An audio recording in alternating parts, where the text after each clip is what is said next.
পুরুষরা প্রথম 3 চক্কর একটু কি বীর দর্পে হাঁটবে। আমরা সবাই জানি কোরআনুল কারীমের যেই আয়াত আমি তেলাওয়াত করেছি, এই আয়াতে আল্লাহ তাআলা বলতেছেন যে পৃথিবীর মধ্যে সর্বপ্রথম ঘর হলো মক্কা, বাইতুল্লাহ। এবং এই মক্কাকে আল্লাহ তাআলা কেন বানিয়েছেন?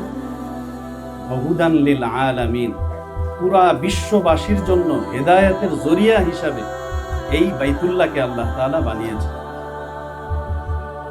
এই ঘর, এই ঘরে যে আমরা 7 বার তাওয়াফ করি না, এই তাওয়াফের বিষয়ে তাফসীরে কুরতুবির মধ্যে একটা সুন্দর ঘটনা আসছে। সবাই জানেন কিনা যে এই যে আমরা ওখানে যে 7 বার তাওয়াফ করা যেই ফরজ, এই বিধানটা কিভাবে আসলো? আল্লাহ তাআলা আমাদেরকে সৃষ্টির আগে ফেরেশতাদেরকে উদ্দেশ্য করে বলেছিলেন না, ওয়াইদ ক্বালা রাব্বুকা লিল মালাইকাতি ইন্নী জাইলুন ফিল আরদি খলিফা ক্বালু আতাজআলু ফিহা মান ইউফসিদু ফিহা ওয়া ইয়াসফিকুদ দিমা ওয়া নাহনু নুসাব্বিহু বিহামদিকা ওয়া নুকদ্দিসু লাক। আল্লাহ তাআলা কি বলতেছিলেন? ক্বালা ইন্নী আ'লামু মা লা তা'লামুন। আল্লাহ তাআলা ফেরেশতাদেরকে বলতেছিলেন যে আমি তো পৃথিবীতে মানুষদেরকে পাঠাতে চাই। তখন ফেরেশতারা বললেন, ইয়া রব্বাল আলামিন, আমরা তো আপনার ইবাদতের জন্য 24 ঘন্টা নিয়োজিত আছি।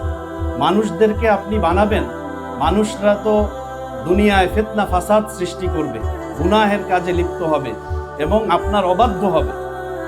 তো তাদেরকে বানানোর আপনার কি দরকার?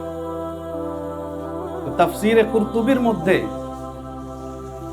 মুসান্নিফ বলেন, এই কথা শোনার পরে আল্লাহ তাআলা রাগান্বিত হয়ে গেল, আল্লাহ তাআলার ক্রোধ চলে আসলো। আল্লাহ তাআলার এই ক্রোধ দেখে, রাগান্বিত অবস্থা দেখে, ওই আল্লাহ তাআলার যে আরশে আজিম আছে, আরশে আজিমের নিচে যেই বাইতুল মামুর আছে, এইখানে ফেরেশতারা ভয়ে 7 বার তাওয়াফ এবং প্রদক্ষিণ করতে লাগলো।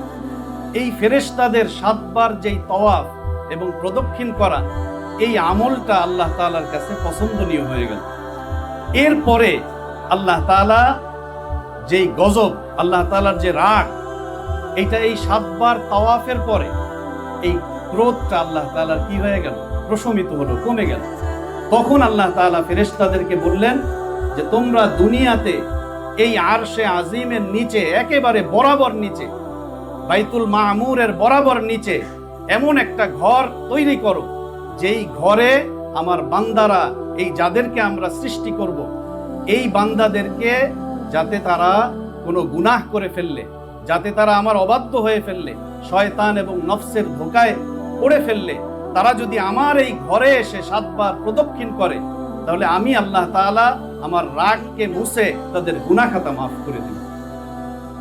এরপর থেকেই এই যে 7 বার তাওয়াফের আল্লাহ তাআলার কাছে সবচেয়ে প্রিয় আমল চালু হয়ে আসছে।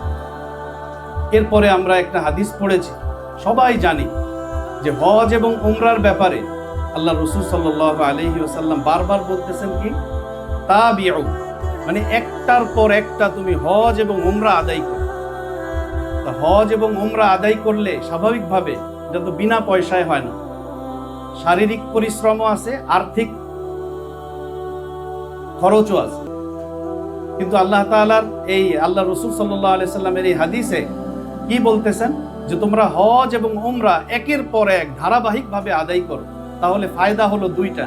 ফা ইন্নাহুমা ইয়ানফিয়ানিল ফাকরা ওয়াজ যুনুব। হজ এবং উমরা যদি কেউ ধারাবাহিকভাবে আদায় করে, তাহলে আল্লাহ তাআলা তার দারিদ্রতা এবং তার জিন্দেগির গুনাহ খাতা আল্লাহ তাআলা দূর করে দিবেন, মুছে দিবেন। তাহলে স্বাভাবিকভাবে একটা প্রশ্ন আসে যে হজ এবং উমরায় টাকা ব্যয় হয়, হজে তো বিশেষ করে 5 থেকে আরো অনেক বেশি উপরে যেই প্যাকেজ গ্রহণ করেন এই রকম লক্ষ টাকা লাগে, উমরায় সর্বনিম্ন ধরেন 1.5 লক্ষ টাকা লাগে। তাহলে এইটা করার পরে দারিদ্রতা বাড়ার কথা না কমার কথা? বাড়ার কথা। কিন্তু আল্লাহ রাসূল সাল্লাল্লাহু আলাইহি সাল্লাম বলতেছেন কি, যে বারবার যে হজ উমরা করবে আল্লাহ তার দারিদ্রতা কমাই দেবে। তাহলে বিষয়টা সাংঘর্ষিক মনে হয় না? উলামায়ে কেরাম বলেন যে যারা হজ এবং উমরা বারবার করবেন, আল্লাহ তাআলা তার রিজিকের মধ্যে ভরপুর বরকত দান করবেন। যেই তার সম্পদ আছে, এই সম্পদের মধ্যেই আল্লাহ তাআলা দিন দিন তারাক্কি দান করবেন। তাহলে হজ এবং উমরা আদায় করলে এটা আল্লাহর রাস্তায় খরচ করা হয় এবং এর বিনিময়ে টাকা নষ্ট হবে না, বরং আরো টাকা আপনার এখানে কি হবে, যুক্ত হবে। আল্লাহ তাআলা আমাদের সবাইকে হজ এবং উমরা বারবার আদায় করার তৌফিক দান করেন।